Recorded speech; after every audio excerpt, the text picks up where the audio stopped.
যশোরে শীতের পিঠা তৈরি ও বিক্রির ধুম পড়েছে।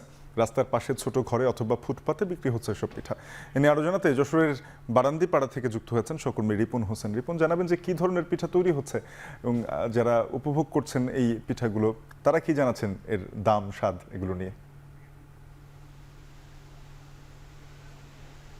শাপিন, আপনি জানেন যে বাঙালি আসলে ভোজন রসিক। এই ভোজন রসিক মানুষ কিন্তু আত্মীয় পরায়ণও বেশি।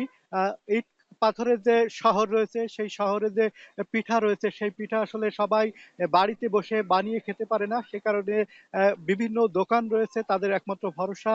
বিশেষ করে চাকরিজীবী যারা মানুষ রয়েছে তারা এই পিঠাটি খেয়ে থাকেন। বিভিন্ন ফুটপাত রয়েছে, বিভিন্ন দোকান রয়েছে, ছোট ছোট টং দোকান। এই সমস্ত টং দোকানে আসলে এই পিঠাগুলো তৈরি হয়। বিশেষ করে চিতই পিঠা তৈরি হয়। এখানে আমরা দেখেছি যে ভাপা পিঠা রয়েছে, পান পিঠা রয়েছে, সব বিভিন্ন যে শীতকাল যে পিঠা রয়েছে সেই পিঠাগুলো কিন্তু এখানে তৈরি হচ্ছে। আমরা যারা দোকানদার রয়েছে তাদের সাথে কথা বলেছি, তারা বলছেন যে এক একটি পিঠা, বিশেষ করে ভাপা পিঠা তারা 20 থেকে 25 টাকা বিক্রি করছেন, চিতাই পিঠা 10 থেকে 15 টাকা বিক্রি করছেন এবং অন্যান্য যে পিঠা রয়েছে 50 টাকা পর্যন্ত পিঠা রয়েছে প্রতি পিস পিঠা।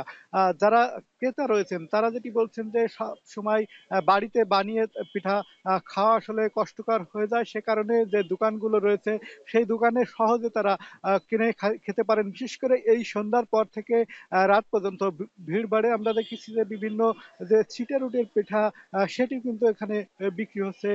তারা বলছেন এবং স্বাদ এবং মান দুটোই ভালো এমনটি কিন্তু তারা বলছেন। এবং যশোর জেলায় প্রায় ৫ শতাধিকের উপরে দোকান রয়েছে। সমস্ত দোকানে প্রায় প্রতিদিন ২০ থেকে ৩০ লাখ টাকার পিঠা বিক্রি হয়, এমনটি জানিয়েছেন এখানকার যারা দোকানদার রয়েছেন তারা। সাধারণ যারা মানুষ রয়েছেন তারা বলছেন যে এই কম দামে এবং হাতের নাগালে যে পিঠাগুলো রয়েছে সেই পিঠাগুলো তারা খেতে পারেন। সব মিলে এই পিঠার দিন গেলে কিন্তু আরো দোকানের সংখ্যা বাড়ছে, চাহিদাও বাড়ছে। এই ছিল এখান থেকে আমার কাছে সর্বশেষ।